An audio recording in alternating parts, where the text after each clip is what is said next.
Hi everyone, welcome back to the channel.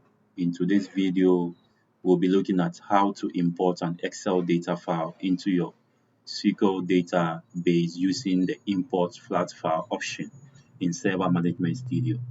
Let's delve right into it. I have my instance connected here. So I'll go to my databases by expanding it. I have my databases here, I'll expand, and I'm going to import it into my sample DB. To do that, I need to right click my sample DB, and go to tax, and then I will locate import flat file. I'll click on it and I have my import flat file wizard open. I'll click on next.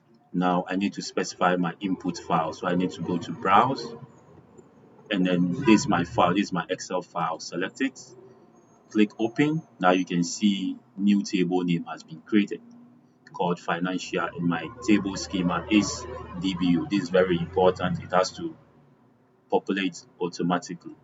Now let's click on next.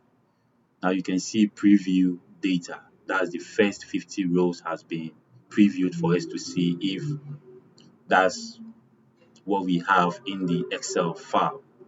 Now, once everything looks good, we click on next, and then we have our schema here. So we have to look at the mapping if everything is right. Okay, we have to look at the mapping, the data type, and then the column name.